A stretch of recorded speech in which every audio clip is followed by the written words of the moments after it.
ఈ షాట్‌లో వశీకరణ వచ్చేసరికి బ్యాక్ సైడ్ బటన్ నొక్కగానే వెన్నెల ఫేస్ కాడ్నుంచి టోటల్ బాడీ పార్ట్స్ అన్నీ ఓపెన్ అయినట్టు కనపడతాయి. బాడీ పార్ట్స్ ఓపెన్ అయితే ఓకే. మరి ఈ డ్రెస్ కూడానా? డ్రెస్ ఏమన్నా మిషనా ఓపెన్ అవ్వడానికి? పోనీ ఫిక్స్‌డా? కాదు కదా! అది కేవలం డ్రెస్ మాత్రమే. మళ్ళీ అసెంబుల్ అయినప్పుడు కూడా డ్రెస్ కూడా అసెంబుల్ అవుతుంది. How dude! అండ్ ఈ షాట్‌లో ఈ బొండంగాడి తలపైన ఒక్కసారి చూడండి. ఎటువంటి బొట్టు అనేది మనకు కనపడతలేదు కదా! బట్ నెక్స్ట్ షాట్‌లో వీడు ఎప్పుడైతే కార్‌లో కూర్చుంటాడో వీడి తలపైన ఇంత పెద్ద బొట్టు అనేది వచ్చేస్తుంది. ఈ షాట్‌లో వచ్చేసరికి పక్షి కాలైతే మనకు కనపడుతుంది కదా! ఈ పక్షి కాలొచ్చేసరికి టవర్ పైన ఉన్న అన్నిటిని యాంటెనాలన్నిటిని పీకేసి కిందకైతే విసిరేసింది. మళ్ళీ నెక్స్ట్ షాట్‌లో చూసుకుంటే ఇక్కడ మళ్ళీ యాంటెనాలు కనపడతాయి. ఈ షాట్‌లో ఈ రోడ్‌ని ఒక్కసారి చూడండి. ఇక్కడ ఎటువంటి ఫోన్స్ అయితే మనకు కనపడతలేదు కదా! బట్ వితిన్ సెకండ్స్‌లో అక్కడికి ఇన్ని ఫోన్స్ అని వచ్చేస్తాయి. అండ్ ఈ షాట్‌లో వచ్చేసరికి వీళ్ళ డాక్టర్లు ఏం చెప్తున్నారంటే ఇతను స్కాన్ చేసాం అయినా సరే ఎటువంటి లోపం అనేది లేదని చెప్తున్నారు. స్కాన్ చేసి చూసారా? చూసాం సార్. రిపోర్ట్‌లో ఏం లేదు. నార్మల్‌గానే ఉంది. కానీ ఆయన ఊపిరి పీల్చుకోలేకపోతున్నారు సార్. కానీ మనం ఇక్కడ చూసుకున్నట్లయితే ఫోన్ అనేది అతని పొట్టలోనే ఉంది. స్కాన్ చేస్తే ఫోన్ పొట్టలో ఉన్నట్టు కనపడదా ఏంటి? ఇక్కడ చిట్టి వచ్చేసరికి ట్యాంకర్ పట్టుకుని వెళ్తున్నాడు కదా! ఈ ట్యాంకర్‌లో ఒక్క బాంబు అయితే వదులుతాడు చిట్టి వచ్చేసరికి. బట్ నెక్స్ట్ షాట్‌లో మనం చూసుకున్నట్లయితే ఇక్కడ 2 బాంబులు మిస్ అవుతాయి.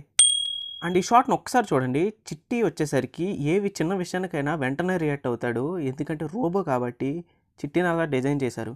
బట్ ఈ షాట్‌లో మనం చూసుకున్నట్లయితే ఈ బస్సుని ఇన్ని సార్లు గిరా గిరా గిరా చుట్టూ తిప్పిపోతుంది. బట్ చిట్టి మాత్రం ఏం చేయకుండా అలా చూస్తూ ఉండిపోతాడు.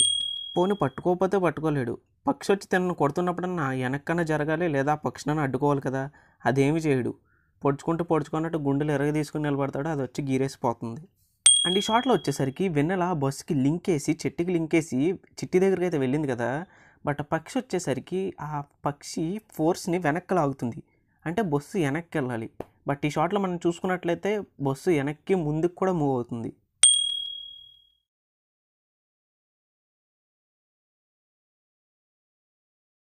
ఈ షాట్‌లో వెన్నెల వచ్చేసరికి తన తలని పూర్తిగా వెనక్కైతే టర్న్ చేసింది కదా! బట్ ఇక్కడ మెడ దగ్గర మనం గమనించుకున్నట్లయితే తల భాగానికి మరియు కింద భాగానికి చిన్న కనెక్షన్ ఉంటుంది కాబట్టి ఇక్కడ చిన్న గీతలా మనకు కనపడుతుంది.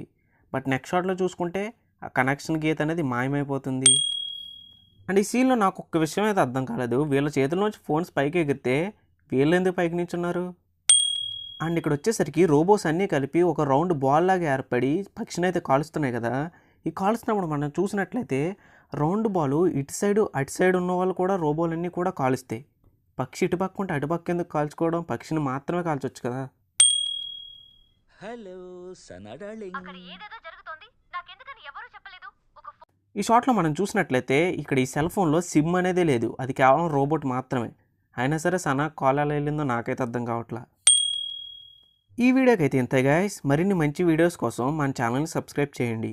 అలాగే ఈ వీడియో మీకు నచ్చినట్లయితే 10 మందికి షేర్ చేయండి. అలాగే ఈ వీడియోని ఖచ్చితంగా లైక్ చేయండి. Thank you for watching guys.